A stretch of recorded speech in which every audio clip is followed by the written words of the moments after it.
नमस्कार दोस्तों, speed maker maths में आपका एक बार फिर से स्वागत है। इस वीडियो में हम लोग अभी 2023 जून के लास्ट में जो सिलेक्शन पोस्ट एसएससी के द्वारा सिलेक्शन पोस्ट फेज 11 का एग्ज़ाम जो लिया गया था, उसमें पूछे गए मैथमेटिक्स के क्वेश्चन को सोल्व करेंगे। इस वीडियो में मैं आपको मैथ्स को सोल्व करने का नज़रिया ही बिल्कुल चेंज कर देने वाला हूँ। ये बात आप ध्यान रखेंगे, क्योंकि मैं इसमें कैलकुलेशन को बहुत कम करूँगा और बहुत ही कम समय में मैथ्स को सोल्व करने का तरीका बताऊँगा। ये क्वेश्चन जितने भी अभी हाल फिलहाल में एसएससी के द्वारा पूछे गए हैं, ये क्वेश्चन करना ज़रूरी इसलिए है क्योंकि अगर आप एसएससी का तैयारी कर रहे हैं या फिर किसी भी एग्ज़ाम का अगर आप तैयारी कर रहे हैं, तो उसके प्रीवियस ईयर क्वेश्चन को देखना आपका फ़र्ज़ है, क्योंकि उससे आपको पता चलता है कि एग्ज़ाम के क्वेश्चन पूछने का ट्रेंड क्या है। तो आइए शुरू करते हैं पहले क्वेश्चन से। पहला क्वेश्चन में पूछा जा रहा है कि 7,000 रुपये पर 8% वार्षिक दर से 2 वर्षों में अर्जित साधारण ब्याज 5,000 रुपये पर 5% वार्षिक दर से 14 वर्षों में अर्जित साधारण ब्याज के बराबर है, तो आर का मान क्या होगा परसेंटेज में। तो यहाँ पे हम लोग जानते हैं कि एसआई का फॉर्मूला क्या होता है, P into R into T बट्टा में 100 हो जाता है। तो यहाँ पे इस फॉर्मूले पे वेस्ट ये क्वेश्चन है, लेकिन इस फार्मूला का यूज मैं नहीं करने वाला। यहाँ पे क्या करने वाला हूँ, क्योंकि एसआई दोनों में सेम है और यहाँ पे 100 दोनों में सेम है, तो मैं क्या करूँगा, पी आर टी को ही यहाँ पे यूज करके इस क्वेश्चन को बनाऊँगा। तो देखिए कैसे, यहाँ पे जो एसआई आएगा कितना आएगा, पी आर टी को गुना करेंगे तो 2r इंटू यहाँ पे 7,000 को हम के लिख देते हैं बराबर, यहाँ पे जो आएगा साधारण ब्याज, क्योंकि दोनों का साधारण ब्याज क्या है, बराबर है, तो बराबर यहाँ पे मैं कर दूंगा 5k इंटू 5 इंटू में 14।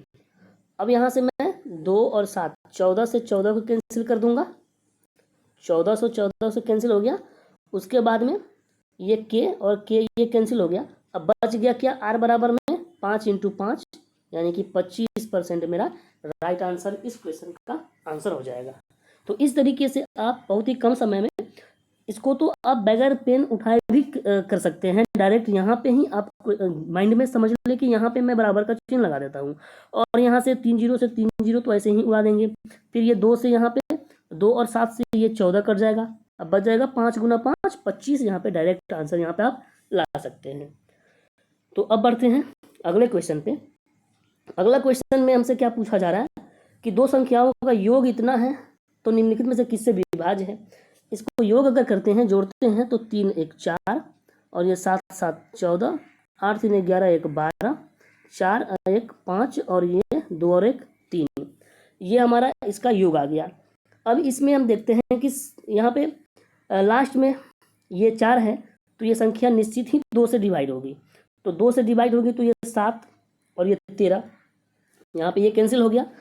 अब यहाँ पे 2 से डिवाइड 8 भी हो जाता है और 6 भी हो जाता है। अब इसमें हमें चेक करना है, तो 8 से डिवाइड होने के लिए क्या होता है कि अंतिम 3 अंक 8 से डिवाइड होना चाहिए। तो ये अंतिम 3 अंक 244 जो है, क्या ये 8 से डिवाइड हो रहा है, नहीं हो रहा है, तो बस मेरा राइट आंसर क्या हो गया, 6, यानी कि ये 6 से डिवाइड होगा। 6 से डिवाइड होने के लिए 2 गुना 3 यानी 2 से डिवाइड होना चाहिए और 3 से भी डिवाइड होना चाहिए। 2 से तो ये डिवाइड हो रहा है और 3 से डिवाइड होने के लिए क्या होता है कि अंकों का जो होता है योग वो 3 से डिवाइड होना चाहिए। तो अंकों का योग यहाँ पे 3 से डिवाइड हो जाएगा, 3 4 और 2 6, ये डिवाइड हो गया, 5 और 4 9, ये भी डिवाइड होगा, नहीं 3 से डिवाइड, ये हो गया। इतना चेक करने की जरूरत नहीं थी, सिर्फ हम यहाँ पे देखते हैं कि लास्ट में 2 से डिवाइड होने वाला है, तो 7 और 13 यहाँ पे कैंसिल हो जाएगा और यहाँ पे 8 और 6 में चेक करना था, तो 8 से हम देख लेते हैं अंतिम 3 अंक 8 से डिवाइड हो रहा है। तो इस क्वेश्चन को आप ऐसे सोल्व करते हैं। नेक्स्ट क्वेश्चन देख लेते हैं। नेक्स्ट क्वेश्चन में क्या कह रहा है कि 3600 मीटर लंबे ट्रैक के अनुदिश एक वृत्ताकार दौड़ में एक्स और वाई क्रमशः 27 और 45 किलोमीटर प्रति घंटा की गति से दौड़ते हैं, तो मान लीजिए कि यदि एक ही समय में एक ही दिशा में वो चलना शुरू करते हैं, तो वो फिर से शुरुआती बिंदु पे कब मिलेंगे। तो यहाँ पे क्या कहा जा रहा है कि एक वृत्ताकार ट्रैक है जो कि इसकी लंबाई कितना है, 3600 मीटर है, और इस 3600 मीटर को हमें क्या करना है कि इन दोनों से ये दोनों क्या है, ये वृत्ताकार ट्रैक है, तो बोला कि एक ही समय में एक ही दिशा में, मान लेते हैं कि ये एक ही समय में एक ही दिशा में दोनों को चलना शुरू किया इधर ही, तो वो कब पहली बार वो मतलब कि मिलेंगे, शुरुआती बिंदु पे कब मिलेंगे, जब यहाँ से चलना शुरू किया था तब।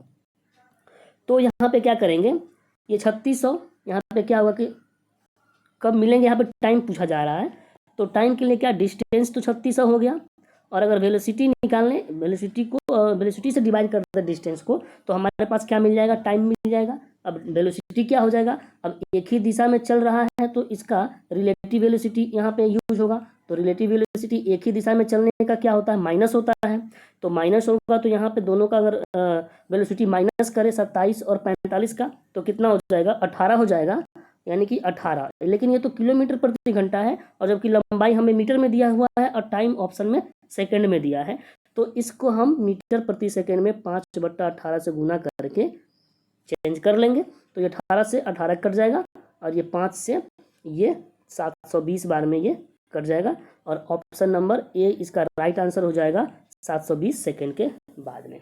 अब यहाँ से 5 से अगर काटने में दिक्कत है, तो 5 से काटने का तरीका क्या होता है, मैं ये भी बता देता हूँ कि यहाँ पे 3600 था, बट्टा में 5 है, तो आप ऊपर नीचे क्या करेंगे, 2 से गुना कर लेंगे, अब 2 से गुना कर लेंगे तो 5 दूना 10 नीचे बचेगा, तो ये 5 दूना 10 से एक 0 कैंसिल हो जाएगा, और 360 को 2 से गुना करेंगे तो ये 720। ऐसे भी आप कैलकुलेशन इसका कर सकते हैं। अब बढ़ते हैं नेक्स्ट क्वेश्चन पे। नेक्स्ट क्वेश्चन में क्या कहा जा रहा है कि एक विद्यालय में 32 विद्यार्थियों का माध्य भार 50 kg है। अब यहाँ पे 32 विद्यार्थियों का माध्य भार यानी कि औसत भार यहाँ पे 50 kg दे दिया है। यदि शिक्षक के भार को शामिल कर लिया जाए तो 500 ग्राम बढ़ जाता है। अब शिक्षक के भार को मान लेते हैं, शिक्षक एक आदमी है तो उनको अगर शामिल कर लिया जाए तो भार कितना बढ़ जाता है, 500 ग्राम, यानी कि अब भार हो जाता है 50 kg। ये सब kg में दिया हुआ है।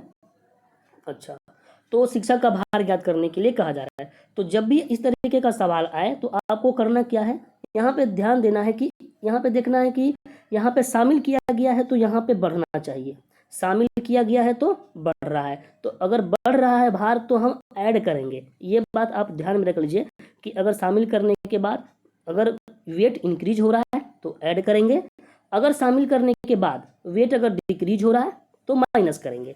बस इतना सा कॉन्सेप्ट है इसका।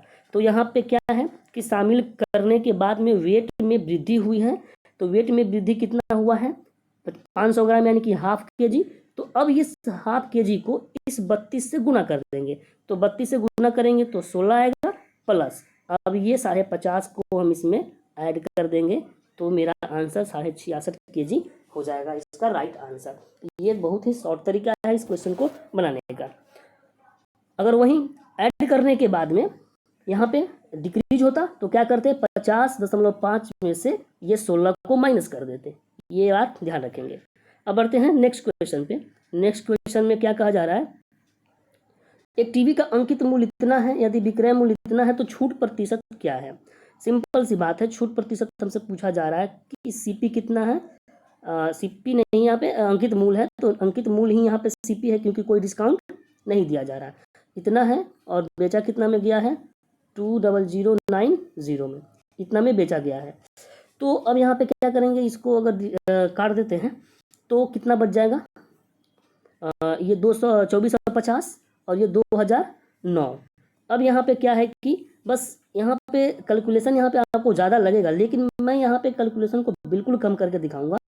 हम क्या करेंगे कि यहाँ पे छूट कितना मिला है, कितना पे मिलेगा, 2450 पे, और हमें परसेंटेज निकालना है तो 100 से गुना करना पड़ेगा।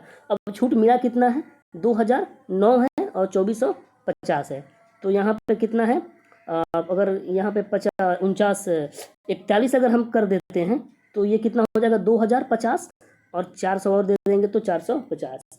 अब यहाँ पे एक जीरो से हम एक जीरो यहाँ पे डिवाइड कट कर दिए बस।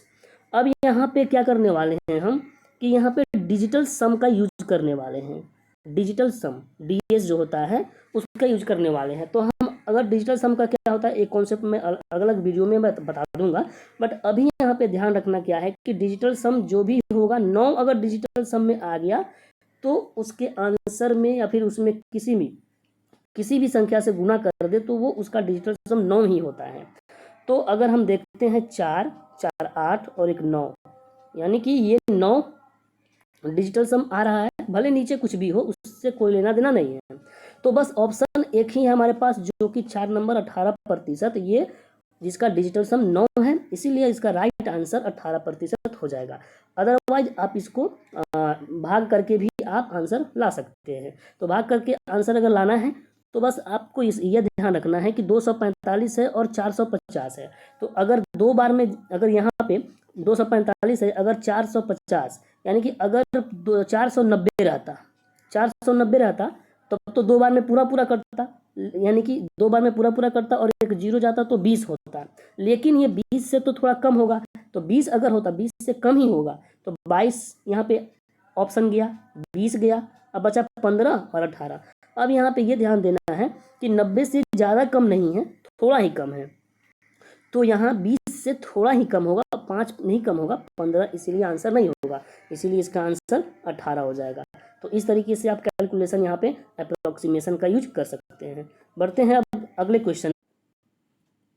नेक्स्ट क्वेश्चन में क्या हमसे पूछा जा रहा है कि ए बी और सी अलग अलग कार्य को इतने इतने दिनों में पूरा कर सकते हैं। यदि ए पहले दिन अकेले, बी दूसरे दिन अकेले, सी अकेले तीसरे दिन कार्य करता है तो यह और ये क्रम आगे चलता है तो पूरा कार्य कितने दिनों में समाप्त हो जाएगा। तो यहाँ पे सबसे पहले हमसे टाइम पूछा जा रहा है और हमारे पास टाइम अलग अलग दे दिया गया है। तो यहाँ पे हम लोग जानते हैं कि वर्क बराबर में क्या होता है, टाइम इनटू इफिशियंसी। अगर हमें टाइम निकालना है तो क्या करेंगे, वर्क को इफिशियंसी से डिवाइड कर देंगे। अगर हमें इफिशियंसी निकालना है तो वर्क को टाइम से डिवाइड कर देंगे, ये बेसिक फार्मूला होता है। और अगर हमारे पास ये टाइम दिया हुआ है तो वर्क कैसे निकालते हैं, इन तीनों का एलसीएम लेकर के हम वर्क निकालते हैं। तो आइए सबसे पहले वर्क निकालेंगे। तो वर्क क्या हो जाएगा, इन तीनों का एलसीएम निकालने के लिए क्या बताया था हमने कि सबसे बड़ी संख्या को, यहाँ पे अगर 3 संख्या है तो उसके जस्ट नीचे वाले छोटे वाले संख्या से डिवाइड करेंगे। तो इसको डिवाइड करेंगे तो ये 5 बार में जाएगा और ये 6 बार में। अब ये हम 30 को ज्यों का त्यों रखेंगे 30। अब इससे गुना क्या करेंगे, जो हमारे ये हर में आएगा, तो हर में कितना आ गया 5, यानी 30 को 5 से हम गुना कर दिए। अब फिर इसको क्या करेंगे, इसको हम सबसे छोटे वाले जो तीसरा अंक है उससे हम डिवाइड करेंगे, 20 से डिवाइड करेंगे तो एक जीरो से एक जीरो जाएगा। अब यहाँ पे हमारा नीचे कितना आ गया 2, यानी कि इसमें हमें 2 से गुना कर देना है। अब ये 30 का 30 ही रहेगा, 30 गुना 5 गुना 2 यानी कि 30 गुना 10, यानी कि हमारे पास टोटल वर्क कितना आ गया 300, यानी कि एलसीएम कितना आ गया 300। तो इस तरीके से एलसीएम यहाँ पे हम निकालेंगे। अब यहाँ पे हमारे पास टोटल वर्क आ गया 300। तो अब हम इफिशियंसी निकाल लेते हैं। ए का इफिशियंसी कैसे निकालेंगे, टाइम से डिवाइड करके। तो 20 से डिवाइड करेंगे 300 को तो 15 आ जाएगा ए का इफिशियंसी। बी का इफिशियंसी अगर 25 से करेंगे तो 12 आ जाएगा, और सी को 32 से करेंगे तो 10 आएगा।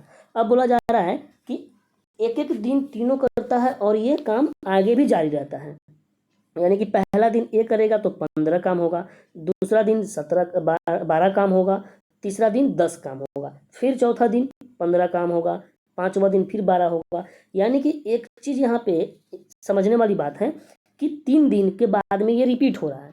तो हम क्या करते हैं कि 3 दिन में कितना काम हो रहा है वो पहले देख लेते हैं। तो 3 दिन में एक एक दिन काम करेगा ये तीनों, तो कितना काम होगा 37 काम होगा, यानी कि 3 दिन में 37 काम, तो कितना दिन में टोटल 300 काम हो जाएगा। अगर हम इसको डिवाइड करें 37 से तो ये कितना, ये जो आएगा उसको हम बाद में 3 से अगर गुना कर दें तो मेरा टोटल दिन निकल जाएगा, टोटल डेज निकल जाएगा, क्योंकि 3 को हम एक मान लिया है, 3 को एक बार में 37 मान के हम डिवाइड किए हैं, तो 3 से हमें गुना करना पड़ेगा। अगर यहीं 2 रहता, ए भी रहता तो हम 2 से गुना करते, क्योंकि एक दिन वो करता एक दिन वो करता, फिर तीसरे दिन ए आ जाता। अब यहाँ 3 है तो 3 से गुना करेंगे। तो अगर हम 37 से इसको डिवाइड करते हैं तो ये 8 बार में अगर हम डिवाइड करते हैं तो 37 से 8 बार में कितना हो जाएगा 200। ये अगर मान लेते हैं कि इसको 40 रहता तो 40 को अगर 8 से डिवाइड करते तो 4 8 32, 320 आ जाता, लेकिन ये कितना आ जाएगा 37 को 8 से गुना करेंगे तो 8 7 56, 8 3 24 और 5 29, 200 कितना आ गया 96 आ जाता।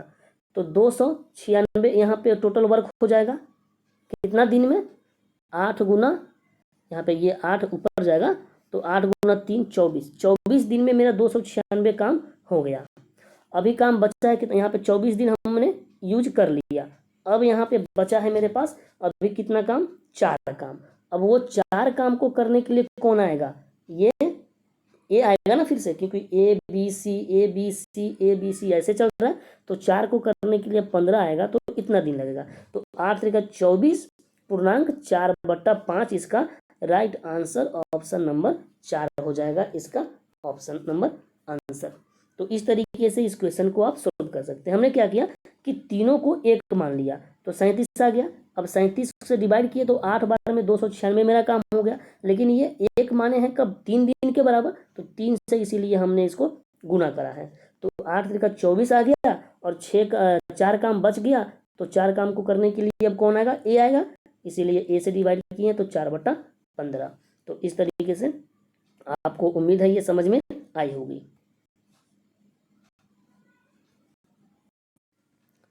नेक्स्ट क्वेश्चन में क्या कर रहा है कि उस घनाभ के विकर्ण की लंबाई ज्ञात कीजिए जिसकी विमाएं इतना है और दशमलव के 1 अंक तक हमें ज्ञात करना है। तो घनाभ के विकर्ण की लंबाई का फॉर्मूला क्या होता है, L² plus B² plus H², ये होता है LBH हमारे पास दे दिया गया है।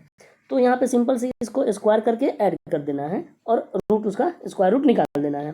तो 12 का अगर करते हैं तो 144 प्लस 100 प्लस में कितना हो जाएगा 8 का 64।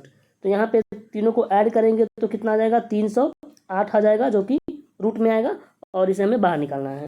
अब यहाँ पे ध्यान देंगे कि अगर 18 होता तो 18 का स्क्वायर 300 कितना होता है 24, तो 18 तो नहीं होगा, लेकिन ये 324 से कितना कम है 16 कम है। और ऑप्शन देख लेते हैं, 17 का स्क्वायर अगर 17 होता तो परफेक्ट होता 289, ये भी नहीं होगा। 16.5, 16 का स्क्वायर कितना होता है 256, यानी कि 5 है तो थोड़ा सा ज़्यादा होता, यानी कि 200, 300 के तो नीचे ही रहता वो, लेकिन ये 300 से ज़्यादा है, तो बस मेरा ऑप्शन एक ही बच गया 17.54 इसका राइट आंसर हो जाएगा। यहाँ पे अप्रोक्स का यूज करके आप इस क्वेश्चन को हल कर सकते हैं। अगले क्वेश्चन पे बढ़ते हैं। अगला क्वेश्चन में दिया गया है, एक वस्तु को इस शर्त पे खरीदा जाता है कि इतना कि 3 वार्षिक समान किस्तों पे 10% चक्रवृद्धि ब्याज की दर से भुगतान किया जाता है, जबकि ब्याज वार्षिक है, तो वस्तु की कीमत क्या है। तो यहाँ पे ध्यान देने की बात क्या है कि यहाँ पे हम फ्रैक्शन मेथड का यूज करके यहाँ पे इसको बनाएंगे।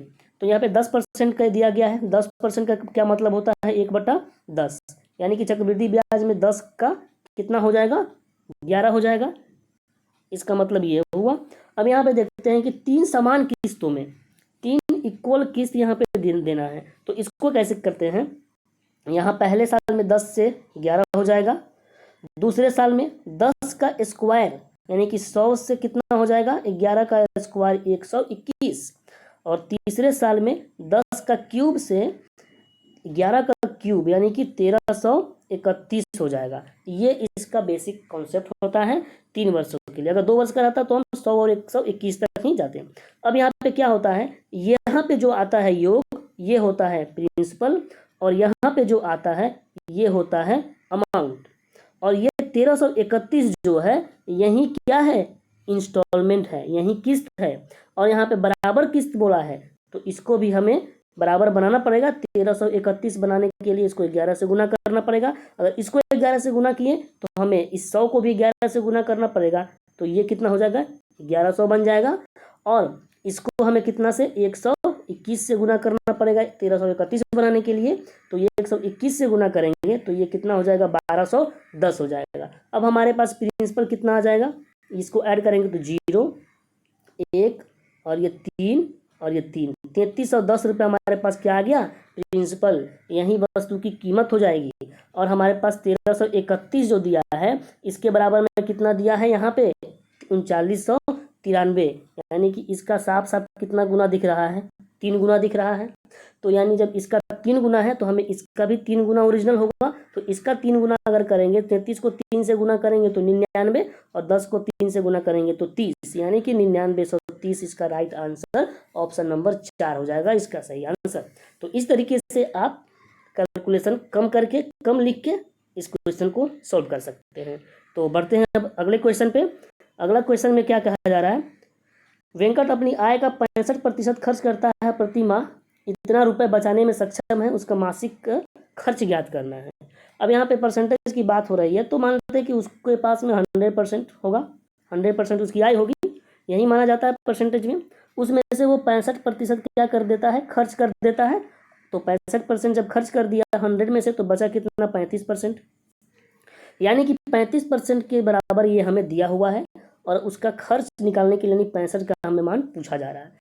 तो इसको कैसे सोल्व करेंगे, यानी कि ये 1100 जो दिया हुआ है हमें कितना का दे दिया है, 35% के लिए दे दिया है, और हमें ज्ञात कितना का करना है, 65% का, यही करना था। अब यहाँ पे थोड़ा सा अगर हम ध्यान दें तो इसको आसानी से कर सकते हैं। कैसे, एक बार इसको हम काट सकते हैं। इसको अगर काटेंगे तो ये 7 बचे और इसको हम 13 बचे। अब 13 को 11 से गुना करेंगे तो 13 को 11 से गुना करने का आपको आना चाहिए।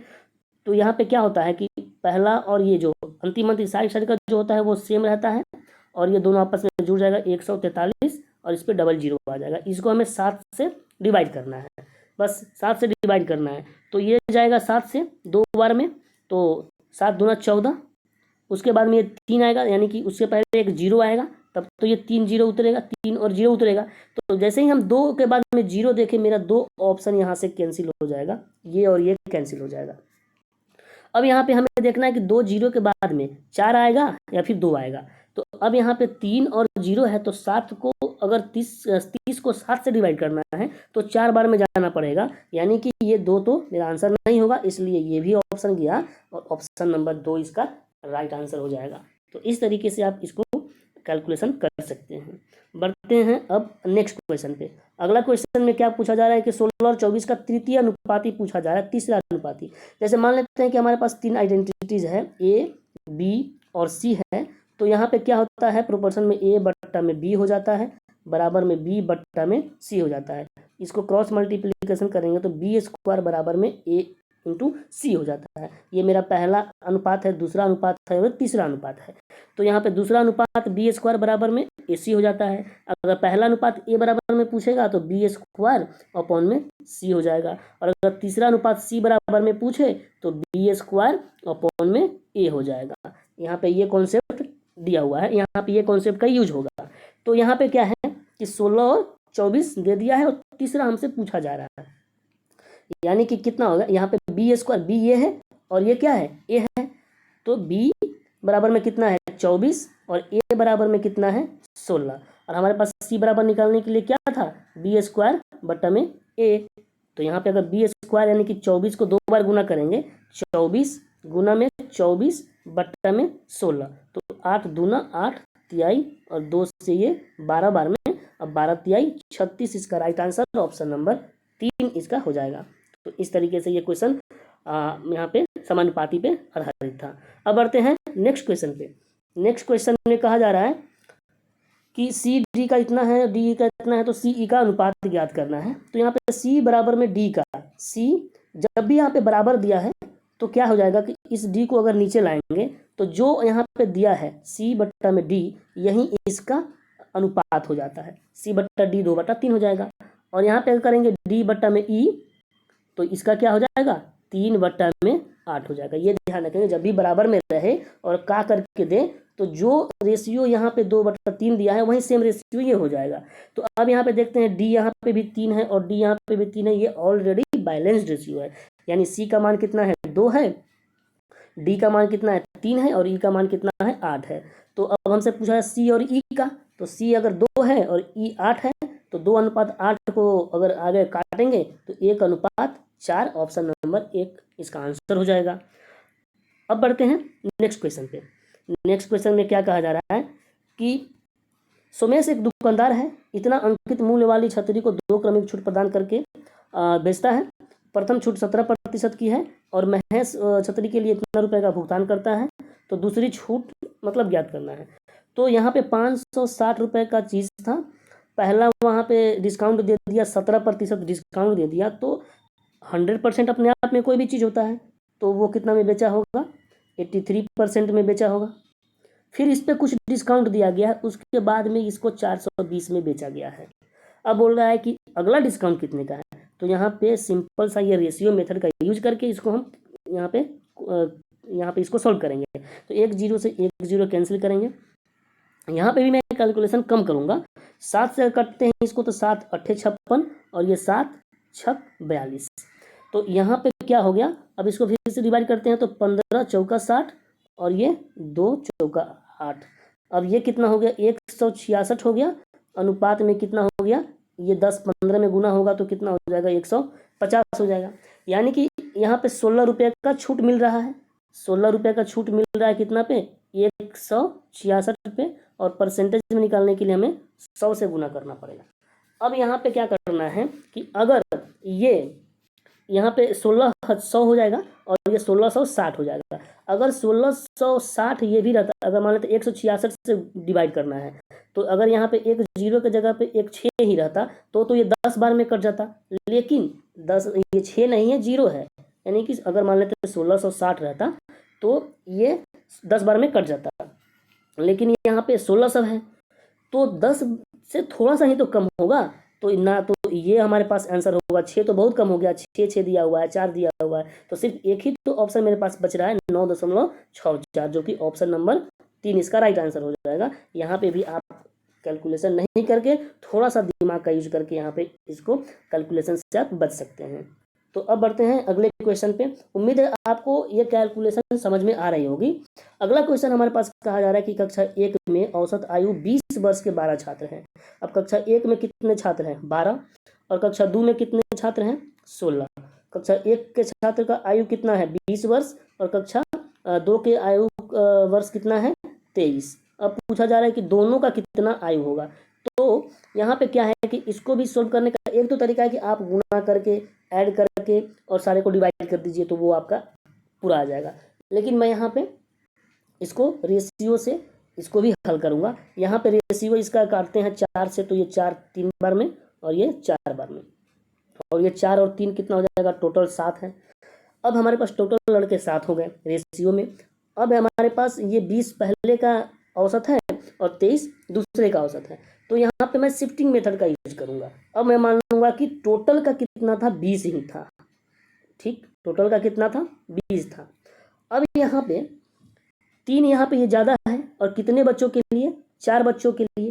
तो 3 ज़्यादा है 4 बच्चों में, तो कितना ज़्यादा हो गया, 12 ज़्यादा हो गया। और हमें औसत निकालना है तो टोटल बच्चे को क्या करना पड़ेगा, देना पड़ेगा, डिवाइड करना पड़ेगा टोटल बच्चे से। तो 7 से डिवाइड करेंगे। यहाँ पे ध्यान देंगे क्या हमने किया कि पहले मान लिया कि इसका भी 20 है, इसका भी 20 है, लेकिन रियल में तो ये 3 ज़्यादा है, और 3 ज़्यादा कितने लड़कों के लिए, 4 लड़कों के लिए है। और अगर हमें इक्वल करना है तो सातों लड़कों में वो 12 जो जितना ज़्यादा है, यानी 12 ज़्यादा है, वो हमें डिस्ट्रीब्यूट करना पड़ेगा। तो डिस्ट्रीब्यूट करने के लिए हमें क्या करना पड़ेगा, 7 से डिवाइड करना पड़ेगा। तो जैसे ही हम देखते हैं कि 7 से डिवाइड करते हैं तो 1 दशमलव समथिंग समथिंग तो आएगा ही। तो अगर हम इसमें 1 दशमलव समथिंग ऐड करेंगे तो 21 दशमलव समथिंग इसका राइट आंसर हो जाएगा, जो कि सिर्फ और सिर्फ ऑप्शन 1 में ही है। यहाँ पे 3 तो 20 दशमलव समथिंग है, ये तो 43 है, ये तो 1.53 है, तो ये ऑप्शन नहीं हो सकता। तो इसलिए इसका राइट आंसर ऑप्शन नंबर 4 21.7 वर्ष हो जाएगा। तो अब बढ़ते हैं अगले क्वेश्चन पे। अगला क्वेश्चन में क्या पूछा जा रहा है कि निम्नलिखित में से कौन सी संख्या 72 से विभाज्य नहीं है। 72 से विभाज्य होने के लिए क्या होता है कि उस संख्या को 8 और 9 दोनों से डिवाइड होना चाहिए। 8 और 9 दोनों से अगर कोई संख्या विभाज्य है तो वो संख्या 72 से भी विभाज्य होता है।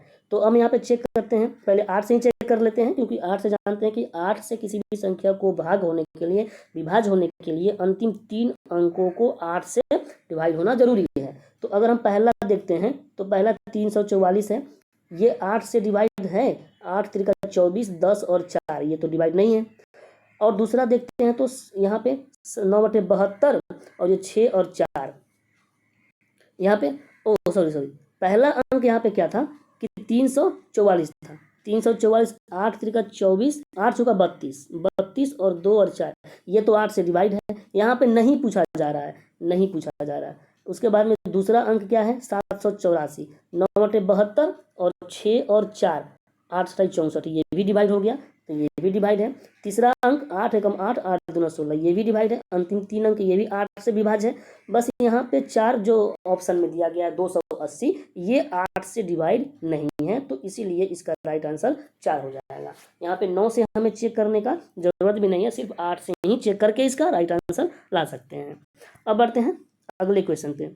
अगला क्वेश्चन में क्या कहा जा रहा है, एक खोखले अर्धगोलाकार कटोरे की आंतरिक और बाहरी व्यास क्रमशः इतना है, यदि इसे पिघलाकर इतना सेंटीमीटर के ठोस बेलन के रूप में डाला जाए तो बेलन की ऊंचाई क्या होगी। अब यहाँ पे एक चीज आप ध्यान रखेंगे कि जब भी ये क्या है, गोला और ये बेलन, ये सब क्या है, 3D फिगर है। ये सब क्या है, 3D फिगर है, जबकि आयत और ये स्क्वायर जो होता है ये सब क्या है, 2D फिगर है। तो यहाँ पे जब 3D से 3D फिगर बनाते हैं तो उसका क्या होता है, वॉल्यूम बराबर होता है। और जब 2D से 2D फिगर बनाएंगे तो वहाँ पे उसका पेरीमीटर यानी कि परिमाप बराबर होता है। तो यहाँ पे 3D फिगर है यानी कि दोनों का वॉल्यूम क्या होगा, आपस में बराबर होगा। तो अर्धगोले का वॉल्यूम कितना होता है, 2/3 पाई r³ होता है। अब यहाँ पे खोखला है तो यहाँ पे दोनों ये रेडियस क्या होगा, रेडियस का क्यूब आपस में माइनस होगा। तो यहाँ पे पहला रेडियस कितना हो जाएगा, अगर व्यास 6 है तो 3 और ये 10 है तो 5, यानी कि 5 का क्यूब 125 और माइनस में 3 का क्यूब 27, बराबर में किसके हो जाएगा, बेलन का आयतन कितना होता है, पाई r²h। अब r यहाँ पे कितना दे दिया है, व्यास 14 है तो r कितना हो जाएगा, 7 हो जाएगा, यानी कि 7 गुना में 7। और हमसे पूछा जा रहा है यहाँ पे h, जो कि h यहाँ पे गुना हो जाएगा, h हमसे पूछा जा रहा है। अब ये पाई से पाई से तो ये सिंपल सा, इसमें कोई दिक्कत नहीं है। अब यहाँ पे देखते हैं, इसको घटाते हैं तो कितना आएगा, 98 आ जाएगा। अब यहाँ से अगर 7 7 49 को अगर 49 से अगर 98 को डिवाइड करते हैं तो कितना बार में जाएगा, 2 बार में, यानी कि h बराबर हमारे पास कितना आ गया, 2 गुना 2 4/3 आ गया। h बराबर में कितना आ गया, 4/3, और 4/3 का मतलब क्या हो गया, 1.13, जो कि ऑप्शन नंबर 2 इसका राइट आंसर यहाँ पे हो जाएगा। तो यहाँ पे इस तरीके से आप कैलकुलेशन कर सकते हैं। नेक्स्ट क्वेश्चन देखते हैं। अगला क्वेश्चन में क्या कह रहा है कि एक पंसारी 13% के लाभ पर दालों को बेचता है और ऐसे बाटों का उपयोग करता है जो बाजार के बाट से 24% कम है, उसके द्वारा अर्जित लाभ क्या होगा। तो पिछली वीडियो में भी मैंने बताया था, इस तरीके का सवाल में क्या करना पड़ता है, आप यहाँ पे SP रख लें और यहाँ पे CP रख लें। बस यहाँ पे अब क्या कर दें कि जो भी दिया गया है डेटा उसको आप सिंपल सा बट्टा में करके लिखते चले। 13% के लाभ पर, यानी कि 113 में बेच रहा है 100 का सामान, गुना वहाँ पे बाट का कितना कम कर रहा है, 24%, यानी कि वो ये 100 मतलब 1 kg 1000 ग्राम, 1 kg में 1000 ग्राम होता है, तो 1000 ग्राम, या फिर आप यहाँ पे परसेंटेज भी कर सकते हैं, यहाँ पे 100 भी ले सकते हैं कि 100 का बेच रहा है, लेकिन वो रियल में कितना बेच रहा है, 76 ही, क्योंकि 24% कम दे रहा है। तो अब यहाँ पे इसको डिवाइड करते हैं, इसको ये सॉल्व करते हैं, तो 100 से ये 100 कैंसिल हो जाएगा। अब यहाँ पे फिर से करते हैं तो कितना बार में कटेगा, या फिर आप ऐसे भी कर सकते हैं, 76 का चीज़ था और ये 113 में बेच रहा है, तो कितना का मुनाफा हो रहा है, 76 पे 24 और 13 कितना है, 37 का मुनाफा हो जाए, 24 यहाँ पे और 13 यहाँ पे, 37 का गुना में 100। अब यहाँ पे देखते हैं 37 और ये 76 है, तो अगर ये 74 रहता तो ये 2 बार में कटता तो ये 50% आ जाता, लेकिन ये 74 से तो थोड़ा ज़्यादा है, यानी कि अब डिनोमिनेटर थोड़ा ज़्यादा है, तो इसका जो वैल्यू आएगा वो तो 50 से थोड़ा कम आएगा, क्योंकि 2 ही ज़्यादा है तो थोड़ा ही कम आना चाहिए। तो अगर ऑप्शन में अगर हम देखें तो 50 से थोड़ा कम वाला कितना, ये तो 37.5 बहुत ज़्यादा कम है, ये 45 ये भी बहुत कम है, ये 42 तो और कम है, और ये 48.68 ये 50 के ज़्यादा नज़दीक है, इसीलिए इसका आंसर ये हो जाएगा। सिंपल सा इसको बनाने का तरीका ये रहेगा मेरा। अब बढ़ते हैं अगले क्वेश्चन पे। अगला क्वेश्चन क्या है, एक व्यक्ति 48 किलोमीटर की दूरी 8 किलोमीटर प्रति घंटा की चाल से, 36 किलोमीटर की दूरी इतना की चाल से और 16 किलोमीटर की दूरी इतना की चाल से चलता है। औसत चाल निकालना है, तो यानी कि औसत चाल का मतलब क्या होगा, डिस्टेंस, टोटल डिस्टेंस जो है, उस टोटल डिस्टेंस को टोटल टाइम से अगर हम डिवाइड कर दें तो हमारे पास औसत चाल आ जाएगा, एवरेज वेलोसिटी आ जाएगा। तो यहाँ पे देखते हैं टोटल डिस्टेंस कितना है, 48 और 36 कितना हो गया, 48 और 36 और यहाँ पे 16, 36 और 16 कितना हो गया, 52, 52 और 48 कितना हो गया, पूरा 100 हो गया। 100 किलोमीटर है और टाइम कितना लग रहा है। अब टाइम निकालने के लिए क्या करेंगे, ये डिस्टेंस को वेलोसिटी से डिवाइड करेंगे तो यहाँ पे टाइम मिलेगा। तो पहला यहाँ पे टाइम कितना लग रहा है, 8 के स्पीड से 48 के लिए 6 घंटा यहाँ पे लगेगा। उसके बाद में ये 36 किलोमीटर को 18 की स्पीड से 2 घंटा वहाँ पे लगेगा, यानी 6 घंटा यहाँ लगा, 2 घंटा यहाँ, और 16 किलोमीटर को 8 के स्पीड से 2 घंटा यहाँ भी लगेगा। तो 6 और 2 8 और 2 10 घंटा लग गया। तो 10 से अगर 100 को डिवाइड करेंगे तो 10 मेरा आंसर हो जाएगा, इसका राइट आंसर ऑप्शन नंबर 2 हो जाएगा। तो इस तरीके से इस क्वेश्चन को आप सॉल्व कर सकते हैं। अब नेक्स्ट क्वेश्चन पे देखते हैं। नेक्स्ट क्वेश्चन में कह रहा है कि यदि विक्रय मूल्य क्रय मूल्य का 66% है तो लाभ प्रतिशत क्या होगा। कक्षा के 3 बैचों में छात्रों का अनुपात 2-3-5 है। अब प्रत्येक बैच में 20 छात्र बढ़ते हैं तो अनुपात बदलकर इतना हो जाता है।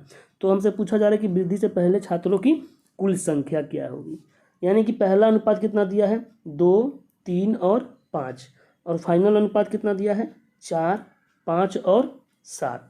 अगर हम देखें तो बोला जा रहा है कि प्रत्येक में 20 छात्र बढ़ते हैं, यानी कि सब में 20-20 बढ़ रहा है। और अगर रेशियो देखें तो ये 2 से 4, 3 से 5 और ये 5 से 7, ये भी कितना बढ़ रहा है, 2 यूनिट बढ़ रहा है। तो हम कह सकते हैं कि 2 यूनिट बराबर में कितना हो जाएगा, 20। तो 1 यूनिट बराबर में अगर हम देखें तो कितना आ जाएगा, मेरे पास 10 आ जाएगा। यानी कि 1 यूनिट का मान हमारे पास कितना आ गया, 10। और हमसे पूछा जा रहा है पहले, तो पहले कितना यूनिट था, 2, 3, 5 और 5 10 यूनिट था। तो 10 को अगर 10 से गुना करते हैं तो 100 बच्चे पहले उस कक्षा में मौजूद थे। ये मेरा राइट आंसर हो जाएगा। तो ये बड़ा ही सिंपल क्वेश्चन था। अब अगले क्वेश्चन पे बढ़ते हैं। अगला क्वेश्चन में क्या कहा जा रहा है कि एक छात्रावास में 35 विद्यार्थियों के लिए 27 दिनों का भोजन उपलब्ध है। 45 विद्यार्थियों के लिए यह भोजन कितने दिन के लिए होगा। तो यहाँ पे कुछ नहीं करना है, बस इसको तो मतलब कि आप बगैर पेन उठाए भी सॉल्व कर सकते हैं। लेकिन मैं यहाँ पे बता रहा हूँ कि क्या करना है। 35 गुना 27, ये तो पहले 35 विद्यार्थियों के लिए 27 दिनों के लिए भोजन था, बराबर अब यही भोजन 45 विद्यार्थियों के लिए कितने दिन चलेगा, यही निकालना है। तो अब इसको हम डिवाइड करते हैं, 9 × 5 = 45, 9 × 3 = 27 और 5 से 7 बार में, यानी कि 7 × 3 = 21 दिन इसका राइट आंसर यहाँ पे डायरेक्ट आ जाएगा। तो इस तरीके से इस क्वेश्चन को आप सोल्व कर सकते हैं। अब नेक्स्ट क्वेश्चन देखते हैं। अब बोला कि अरविंद ने साधारण ब्याज पर 5 वर्षों के लिए इतना रुपया जमा किए, 5 वर्षों के बाद उसे ब्याज के रूप में इतना प्राप्त हुआ, तो ब्याज की दर क्या है। तो ब्याज की दर हमसे पूछा जा रहा है और 5 वर्षों में इतना रुपया प्राप्त हुआ है ब्याज के रूप में। तो ब्याज की दर क्या होता है कि एक वर्ष में जो प्रिंसिपल पे जितना रुपया मिलता है वही तो ब्याज होता है। एक वर्ष में जो प्रिंसिपल पे रुपया मिलेगा जितना %, वही तो रेट ऑफ इंटरेस्ट होता है। तो हम देख लेते हैं कि एक वर्ष में कितना प्राप्त होगा। तो एक वर्ष में निकालने के लिए क्या, इसे 5 से डिवाइड करेंगे। तो 5 से अगर डिवाइड करते हैं तो 5 × 9 = 45 और ये 5 दूना 10 और ये बचेगा 5 × 5 = 25, यानी कि एक साल में 925 रुपये उसे ब्याज मिल रहा है। कितने पे, 18,500 पे। और इसको परसेंटेज में चेंज करने के लिए 100 से गुना करना पड़ेगा। अब हम देखते हैं कि 925 का 2 गुना यहाँ पे 1850 हो जाएगा, यानी कि ये 20 बार में कट जाएगा।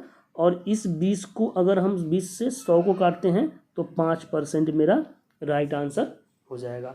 तो यहाँ पे इसको आप क्या करेंगे, एक वर्ष में पहले ला लेंगे 5 से डिवाइड करके, और यहाँ पे प्रिंसिपल का कितना % है वो देख लेंगे, वहीं आपका रेट ऑफ इंटरेस्ट इसका आंसर हो जाएगा। नेक्स्ट क्वेश्चन देख लेते हैं। नेक्स्ट क्वेश्चन में क्या कहा जा रहा है, एक संख्या में पहले 5% की वृद्धि की जाती है, फिर इसमें 20% की कमी की जाती है, मूल संख्या में कितने % की वृद्धि हुई। तो यहाँ पे सिंपल सा है, x + y प्लस में x × y 100। इस पर भी आप इसको सोल्व कर सकते हैं, या फिर आप चाहे तो इसको 100 मान के भी बना सकते हैं। तो मैं यहाँ पे 100 मान के ही बनाऊंगा, क्योंकि वो थोड़ा ज़्यादा आसान रहेगा XY के मुकाबले। तो यहाँ पे मान लेते हैं कि पहले संख्या 100 था, उसमें 5% का वृद्धि हुआ तो कितना हो गया 105, और यहाँ पे फिर से इसमें 20% का वृद्धि होगा तो 20% इसका कितना हो जाएगा 10% तो 10.5 होगा, और 20% 21 होगा, तो यहाँ पे कितना हो जाएगा 126। यानी 100 था 126 हो गया, कितना परसेंट बढ़ गया 26% बढ़ गया। आप चाहे तो XY पे भी बना सकते हैं, तो दोनों अगर वृद्धि है तो 20 और 5 25, 25 प्लस 20 गुना 5/100, तो यहाँ से 1 मिल जाएगा, 25 और 1 26 इसका राइट आंसर हो जाएगा। दोनों ही मेथड यहाँ पे समान ही समझ लेंगे। तो अब बढ़ते हैं नेक्स्ट क्वेश्चन पे।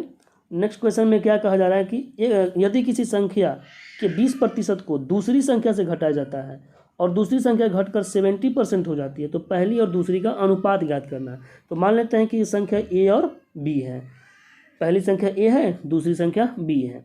तो अब यहाँ पे बोला जा रहा है किसी संख्या के 20% को दूसरी संख्या से घटाया जाता है, यानी कि दूसरी संख्या B से अगर 20% घटाया जाता है पहली संख्या का, तो 20% का मतलब क्या होगा 1/5, यानी A/5 हम घटा लिए।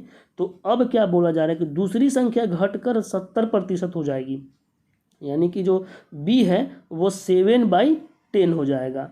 यही तो इसका मतलब हुआ कि 7/10 हो जाएगा, घट के 70% हो जाती है।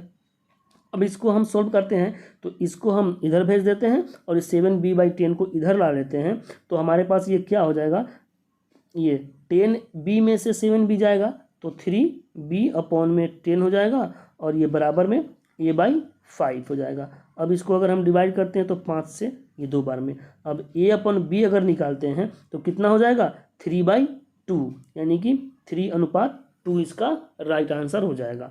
तो ये बड़ा ही सिंपल सवाल था, इसको क्या करना था, जो जैसे जैसे स्टेटमेंट बोल रहा है वैसे वैसे यहाँ पे कर देंगे, यहाँ पे आंसर आ जाएगा। अब बढ़ते हैं नेक्स्ट क्वेश्चन पे। नेक्स्ट क्वेश्चन में कह रहा है कि कक्षा A के 20 छात्रों का औसत 75 है, कक्षा B के 30 छात्रों का औसत 60 है, दोनों कक्षाओं का औसत पूछा जा रहा है। पिछला भी एक क्वेश्चन था जो कि इसी कॉन्सेप्ट पे बेस्ड था। तो पहले कक्षा में कितना छात्र है 20 है, और दूसरे में कितना है 30 है। तो हम इसको रेशियो में ले लेते हैं, तो पहला में कितना है 2 और दूसरा में 3, टोटल कितना हो गया 5।